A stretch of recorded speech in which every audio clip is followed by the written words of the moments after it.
Alrighty, let's go over to our NBA Power Rankings. Here we go. We finally started this last week on Saturday. We do this every day on Friday. So, this is why we're doing it today. But yeah, a lot of changes here. I'll tell you right off the rip, 2 teams are completely off the top 10. So we have to introduce 2 new teams. Do we have a new number 1? You're damn right we do. You're damn right we got a new number 1 in the league, folks. I love it. Alrighty, so here we go. We'll go from 10 to 1. Tell you what the new rankings are. So here we go.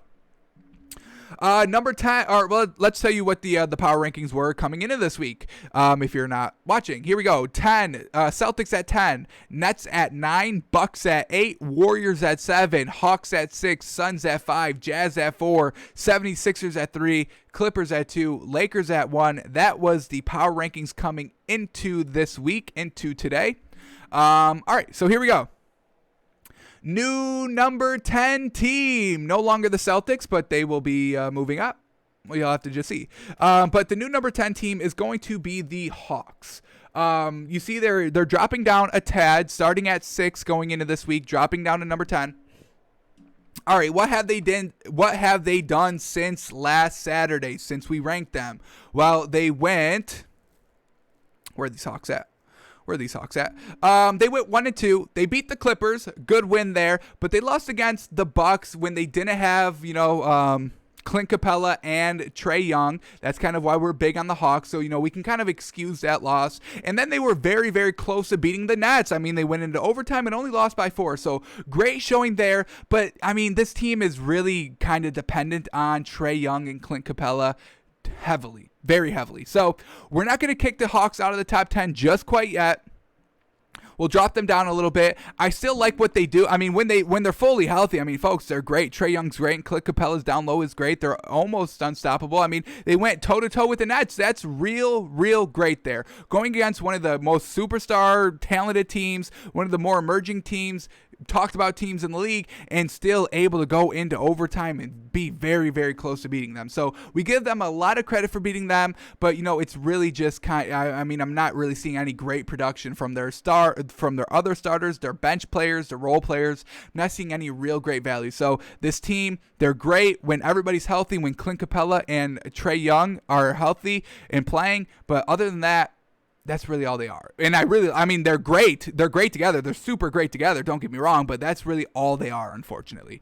So they dropped down a little bit. Hopefully we can keep them in the top 10. We'll come at you, next Friday, see what they do, during this week span. See if they kind of get better. Anybody kind of rising up. So don't want to take them out of the top 10, so we move them down to number 10. Alrighty, new number 9 team is no longer the Nets, and this is our first new team in the top 10. We're going to go the Indiana Pacers. Alrighty, they don't need Victor Oladipo. They've kind of made that pretty clear. That's why they traded him, and they really haven't gone down since that trade. Had they gone up since that trade? Well, the last week they're 2-3, or 2-1, 2 wins, 1 loss. They beat the Hornets. They beat the Raptors. Solid wins. Not really. Those aren't that great teams. And they lost against the Raptors. So they beat the Raptors once, lost to them once, and then beat the Hornets. So decent wins there. Nothing great. But the way that Sabonis is playing and Bogdanovich is playing, I like to see that. They don't even have TJ Warren yet. I mean, did you remember him in the bubble? Absolutely fantastic, putting up 30 points a game, but he hasn't played at all this season, I don't think. So, still got some players in on reserve for this Pacers team to get kind of back on track here. I'm blanking on some of these Pacers players, so let's go here. Obviously, love Sabonis, obviously. We said that. Who else was stepping up? Miles Turner, we saw that. And, Malcolm Brogdon, not Bogdanovich. Malcolm Brogdon has really been stepping up. TJ McConnell has kind of been decently good, and Doug McDermott's really kind of stepping it up off the bench too. So solid players here for the Pacers. Some decent wins this last week. So let's move them up. I mean, Sabonis is honestly playing out of his mind, really. He's looking like maybe even better than Luka. Yes, he's not getting the triple doubles on a nightly basis, but his his performance is translating to wins on the court, and I will take wins over triple doubles all day. So Pacers finally putting them in the top 10 here at number 9. Alrighty, new number 8 team. We're gonna go the Boston Celtics, and they get Jason Tatum back. They're looking real good. Jason Tatum, Jaylen Brown looking real good. The Celtics in their last, the last week since Saturday, they're 2 wins, 1 loss. They beat the Bulls. They beat the Cavs. Once again, not really solid wins there, just all right wins. And then they lost against the Spurs closely. Remember that game? The Spurs defense really clamped down late in the fourth quarter, and they beat the Celtics. But with Jaylen Brown and Jason Tatum, they're a great tandem. They're not as deep as they were last season, but when Jason Tatum's there, you have a 50-50 chance of winning any game between Jason Brown and Jaylen Tatum. Jason Brown, Jaylen. Jaylen Brown, Jason Tatum. Marcus Smart's got to step it up a little bit more. Kemba Walker's got to step it up some more. The Celtics don't have a great big. That's why they're only at 8 right now. Nothing special about this team. Just 2 great superstars balling out on a nightly basis, and they usually get the wins because of that. But definitely got to get a better big down there. Hate Daniel Tice. Tristan Thompson's all right, and Robert Williams is nothing great either. So Celtics at number 8 here, just because of the week they had. Jason Tatum getting back in the starting lineup, and they're looking pretty decent here. So, Celtics at number 8, just all right so far. Alrighty, new number 17. The Warriors are completely off this list. They're completely off this list. I mean, they haven't really shown us anything great, nothing consistent. Kelly Oubre Jr. is not doing anything great, anything consistent. So missed the mark here a little bit with the Warriors at 7, but that's fine. We're getting it right here. And the new number 17 team is going to be the Bucks. Giannis is playing good. Chris Middleton's playing real great, real consistent. Brook Lopez is playing real good too down there. So we give him the credit as well. They're just not that deep, and they're not consistent at hitting threes, but it's still a solid squad. Chris Middleton's really stepping up here, and I absolutely love it. In the last week, they went 3-0. Or no, 2-0. They only played 2 games in the last week. They beat the Hawks. Good win there, unfortunately, without Clint Capella and Trae Young. And then they went on and beat the Raptors as well. So they're still winning. Obviously, they're beating the teams that they should be, obviously, Raptors and Hawks. But, hey, we're not going to penalize teams for doing what they're supposed to be doing. Giannis is playing good. Chris Middleton's playing good. Dante DiVincenzo's playing well as well. So for that, we can not move the Bucks up. What do we move them up? 1 spot here. I think they were 8 last week. So Bucks at number 7. They're super limited in what they can do. I think they're already reaching their ceiling already, unfortunately. So I don't really know if we can move the Bucks any higher than number 7. They need that consistent 3-point shooter outside of Chris Middleton. Alrighty, new number 6 team. This right? Yes, it's right. All right, here it is. New number 6 team. Obviously, not the Hawks anymore. We dropped them down to number 10. The new number 6 team is the Denver Nuggets. Jamal Murray, Jokic, so clutch. They're on a 5-game winning streak. In the last week, they've beaten the Suns, the Heat, and the Mavs. All pretty good wins there. Those are some solid wins there. Haven't lost. Michael Porter Jr., ever since he's been back in the, kind of rotation off the bench, he's been playing fantastic. He can make an argument for 6th man of the year if he doesn't ever get back to the starting lineup, which they may not. I mean, I would put him in the starting lineup, but the way that the team is working right now, I think we leave it alone and keep them in, the kind of the 6th man kind of rotation. So love what the Nuggets are doing. Jamal Murray can hit the 3, can run the pick and roll with Jokic. Jokic is still hitting the 3. He's very comparable to what Joel Embiid is doing this season in Philadelphia. He's super consistent. We saw this last season in the bubble. They're winning games, 5-game winning streak, beating some solid competition here. And yeah, they're pretty freaking deep, folks. Michael Porter Jr., Jokic, obviously Murray. Let me get to their other bench players, because I know there's somebody I'm forgetting. So let's go back. Nuggets, where art thou?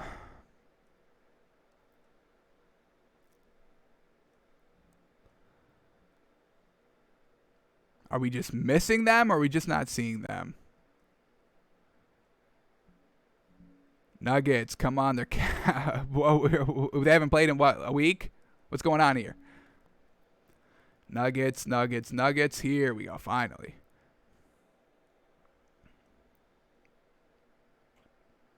And now it's not wanting to load.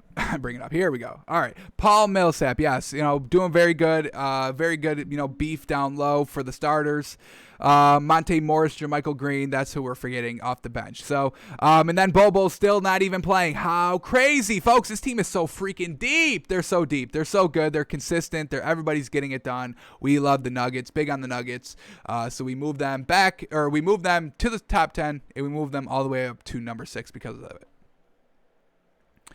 Alrighty, new number 5 team, and that is the Brooklyn Nets, folks. We had to move them up highly. I mean, they're winning games. They're being productive. The 3 bigs, the 3 superstars are all getting it done. They're all putting up 30 points a game. They're all getting their shots up, and it is translating it to wins. James Harden getting it done in their last game. I think he really stepped it up. He's facilitating the floor with the assists and still getting all the points. They don't have to be that deep, but they're still kind of deep. Joe Harris playing very well. DeAndre Jordan's being a solid big down low.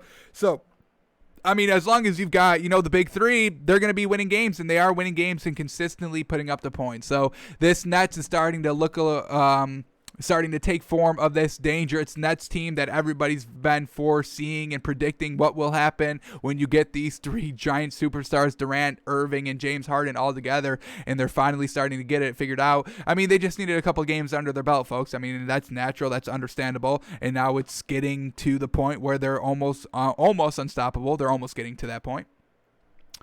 Yeah, I mean, they're 3-0. In the last week, they beat the Heat twice, and they beat the Hawks. So solid wins there. So yeah, Nets at 5 getting into their rhythm. Alrighty, number 4, I think. No, we do move them up. I forgot to make that switch. So Jazz, they're getting moved up. So the new number 4 team is going to be the Los Angeles Lakers, unfortunately. Yes. LeBron James is fantastic. Yes, Anthony Davis is fantastic, but I'm not seeing the consistency of the other role players around her. Dennis Schroeder's kind of letting me down a little bit. I was big on him at the beginning of the season, but he's not consistent. He's not getting that. He needs to put up kind of 20 points a game, honestly. The way that LeBron James and Anthony Davis play and, kicking, driving to the bucket. I mean, there's some wide open three-pointers, three-point shooters out there. So Schroeder's got to step it up a little bit. Kyle Kuzma's really not stepping up on the bench. Now, he definitely stepped it up last game, but Anthony Davis didn't play last game. So Kyle Kuzma needs to find out how he fits into this offense while LeBron James and Anthony Davis are both in the starting lineup. You got to figure out, because that's the offense. That's the offense, LeBron and Anthony Davis. Everything else is just supporting cast at this point. So a little bit not great this last week for the Lakers. 2-2. They beat the Bulls and Cavs, but lost to the 76ers and the Pistons. Obviously, they didn't have Anthony Davis against the Pistons, but that 76ers game kind of showed a lot. I mean, Joel Embiid was still getting it done. Everybody, I mean, you just see the drastic comparisons between the 76ers starters and the Lakers starters in that game. The supporting cast of the Lakers, Seth Curry, Danny Green, Tobias Harris, all getting it done. Tobias Harris hitting the game-winning shot. So Lakers have to drop down to number 4 here, unfortunately. I need to see the supporting cast, the bench players start stepping it up for the Lakers, or we just have the same team that the Lakers had last season. LeBron James, Anthony Davis, fantastic. Have to rely on Lonzo Ball. Have to rely on Danny Green. Have to still rely on Kyle Kuzma to just do something. I mean, just do something. Give us everything you can, which is, unfortunately for them, like 7 points max. So, yeah, Lakers drop down to number 4 because I need that supporting cast to start stepping it up more than what they are, and they're really not stepping it up. Alrighty, new number 3 team. We go the Los Angeles Clippers. So the Clippers fall down 1 seed here. Alrighty, in the last week, they beat the Thunder and the Heat and lost to the Hawks. We see, Paul George and Kawhi Leonard, resting a little bit here. The one promising thing for this Clippers team in this last week is that, their supporting cast is, really kind of consistent and steps up when the starters are not there. So, We have to drop them back because there's better competition out there. There's better play. There's more teams stepping it up, not having to take all these games off. And, for Paul George and Kawhi Leonard, it could be health and safety protocol. So, it's not their fault. But, we know Kawhi Leonard loves his load management and all that. And I absolutely hate that. You've got to be consistent. You've got to keep the momentum and the rhythm. And when you're taking every other game off, I think you hurt the team, the entire team in totality. So, don't like, players taking games off. So Clippers tad penalized by that. Not too much, but a tad. So they have to drop down a little bit. So Clippers at number 2. They're super deep, folks. We went through it. Serge Ibaka's playing absolutely fantastic. Kawhi Leonard's always fantastic. Paul George is playing fantastic as well. But, we got to move them down because we got to make way for our new number 1 and number 2 here. So here we go. New number 2 team in the NBA. We got to move up the Jazz. So number 4 last week, moving all the way up to number 1 here. They're on a nice little win streak as well. In the last week, they beat the Warriors, the Knicks, and the Mavs. Jordan Clarkson's playing absolutely fantastic. Donovan Mitchell's playing absolutely fantastic. Rudy Gobert is playing absolutely fantastic. Now, the Nuggets and the Jazz are very comparable. But I like Donovan Mitchell, then I like Jamal Murray. I think Donovan Mitchell's more consistently at scoring the ball and can facilitate kind of an offense better than Jamal Murray can. I do kind of like Jokic a little bit better than Rudy Gobert. I like the way that Jokic can stretch the floor, and he's a lot consistent from the 3. Very comparable Nuggets and Jazz. But, this Jazz team, they've got the 6th man of the year.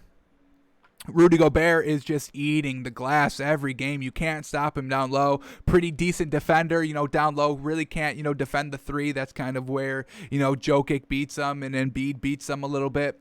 Anthony Davis beats him as well. But, just the offense just clicks for this Jazz team. Really love everything about him, especially, we're big on Jordan Clarkson, as we've said. Let me go back because I know I'm missing some names. Here. So let me go back here quickly. All right, here we go. Jazz. Who is it? Joe Ingles. Yes, he stepped up big. Mike Conley. I forgot about him as well.